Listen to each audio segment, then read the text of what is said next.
Untuk itu, bagi yang membawa alat komunikasi, mohon untuk di silent.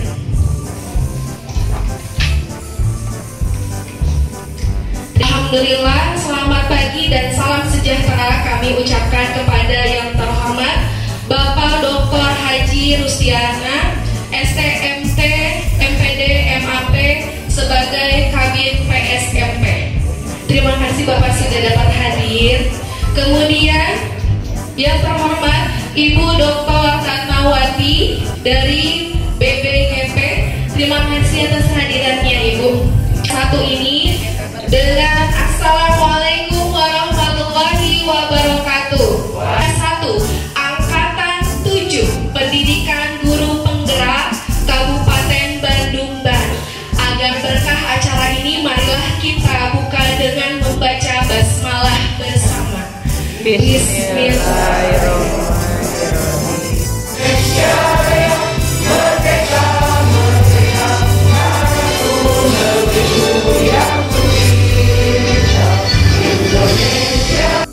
Permohonan maaf Pak Kadis tidak bisa hadir karena beliau juga kemarin jadi panitia, malah tadi malamnya beliau sampai jam 12 malam untuk persiapan, jadi agak kurang enak badan istirahat. Beliau menugaskan saya untuk membuka acara pada kesempatan kali ini. Dan kali ini pun berbarengan ada dua agenda. Yang pertama guru penggerak juga di SMP 3 Lembang. Itu sekarang sudah lokakarya 9 terakhir lulusan. Nah, saya kebagian yang di sini, yang di SMP 1 Lembang. Ini yang mau lokakarya pertama ya. Dan saya kira tadi saya juga membukanya yang lokakarya 9 tuh. Ternyata yang pertama.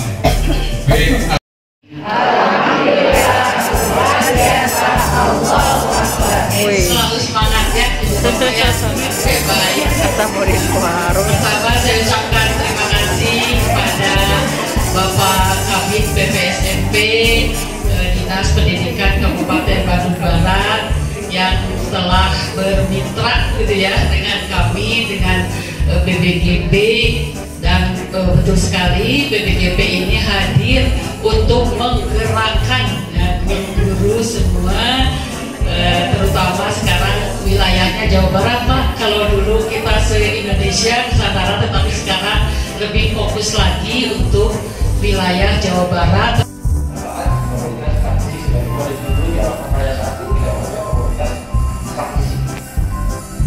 Kemudian peserta dapat menjelaskan konsep, filosofi, dan prinsip komunitas praktisi sebagai bagian dari peran guru penggerak.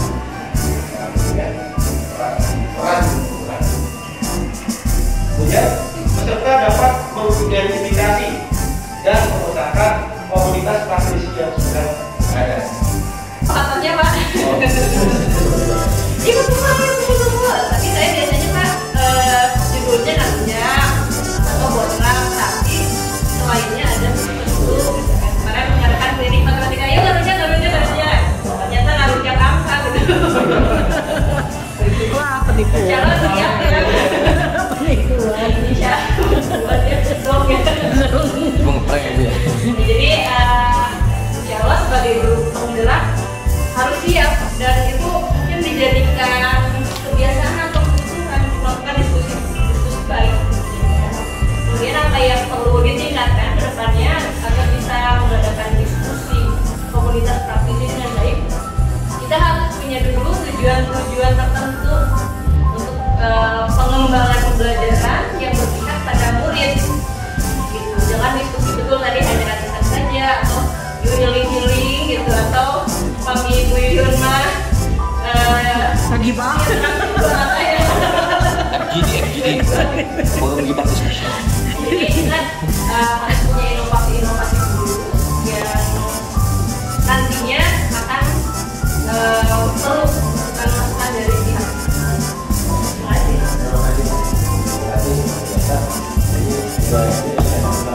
Ada yang sudah penerapan, ada yang belum.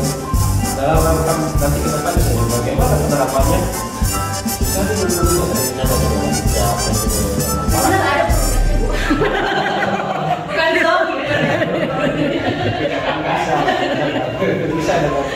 tadi tentunya masing-masing disesuaikan. Ada yang sanggup mengumpulkan banyak itu pada punya pengaruh. Dan Pak Nukman itu luar biasa sebagai struktur aku. Dia bisa ngumpul dulu aja ngumpul, nggak ngumpul, mencari ancaman dulu. Tapi gampang mengumpulkan. Ada yang memang, aduh, saya memang ya belum bisa mengumpulkan di struktur juga. Nah, bukan wakapur, bukan koordinator. Bagaimana caranya? Satu pun nggak masalah. Satu pun kita deketin, kita ajak diskusi sederhana, diskusi sederhana di kantor atau di mana silakan. Nanti cari satu.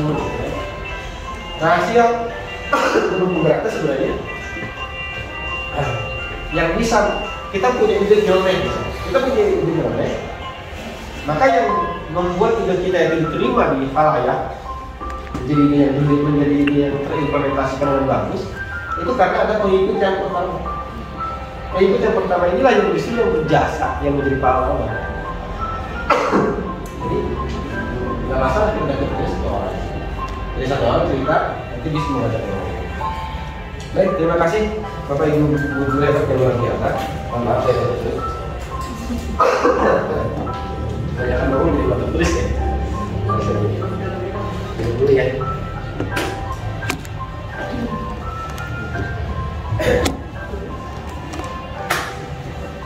Waktu semakin sore, membangun kerjasama yang positif dengan semua pihak.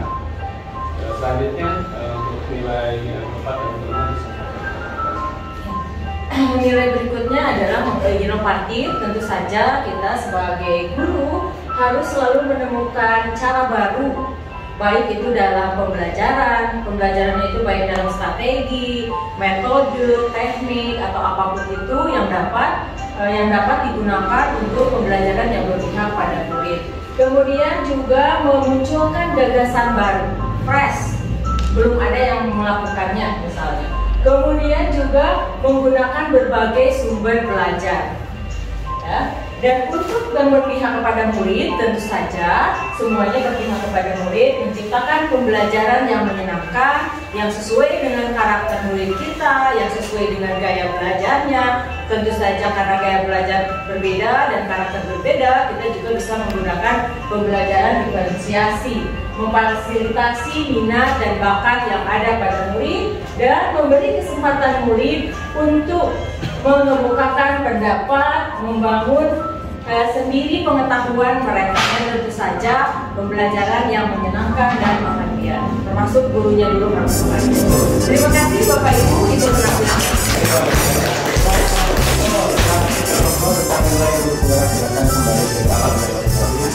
Berikutnya terakhir kelompok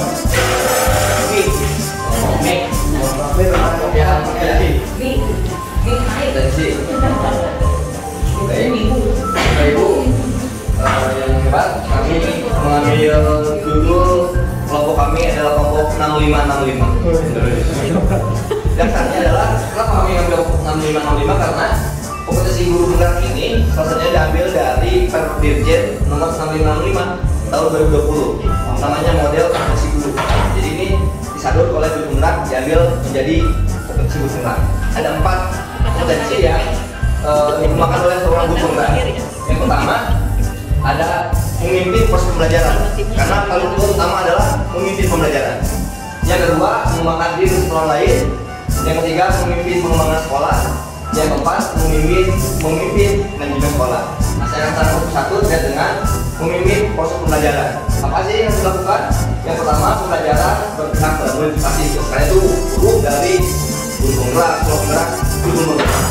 Yang kedua, membangun lingkungan belajar yang sehat dan menyenangkan. Yang ketiga, melakukan refleksi evaluasi berkelanjutan. Yang keempat, melibatkan orang tua sebagai pendamping dan sumber belajar atau guru tamu di sekolah. Yang kedua, mengembangkan diri beserta orang lain. Ya pasti yang namanya guru itu pembelajar sedang kaya. Makanya harus terus mengembangkan diri. Kedua, mengembangkan diri didasari kesadaran dan kemauan diri. Berpikir terbuka pada perubahan. Yang keempat, menjadi tutor bagi teman sejawat untuk perbaikan proses pembelajaran. Yang keempat, membangun jejaring yang luas, membangun agensi siswa. Yang terakhir, aktif di organisasi profesi. Yang ketiga, mengapa? Jadi Yang ketiga adalah memimpin pengembangan sekolah. Di antaranya pertama adalah evaluasi diri sekolah berbasis data.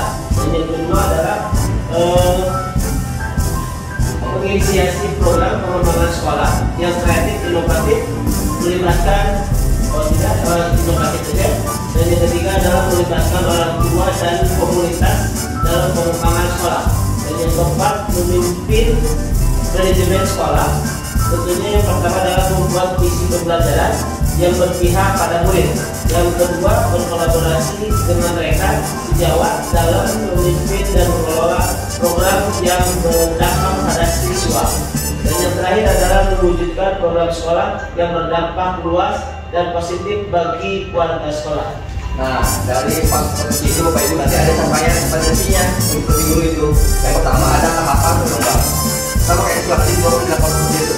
Ada tahap perkembangan, ada tahapan layak, ada tahapan cakap, dan tahapan mahir. Jadi potensi ini kalau kita sudah memenuhi ilmuannya, berarti nanti kita pada tahapan posisi kita. Kalau semuanya kita sudah memiliki, berarti Bapak Ibu termasuk dalam tahap yang mahir. Berarti Bapak Ibu sudah menjadi guru yang mampu bergerak dan mampu menggerakkan, dan Bapak Ibu masuk nanti potensi yang tahap yang mahir. Kalau Bapak Ibu masih seperti sendiri, berarti Bapak Ibu masih tahap perkembangan layak, belum cakap dan mahir. Karena diri sendiri kalau sudah orang lain, berarti Bapak Ibu sudah termasuk kategori tahapan mahir. Itu Bapak Ibu dari kami. Terima kasih. Assalamualaikum warahmatullahi wabarakatuh.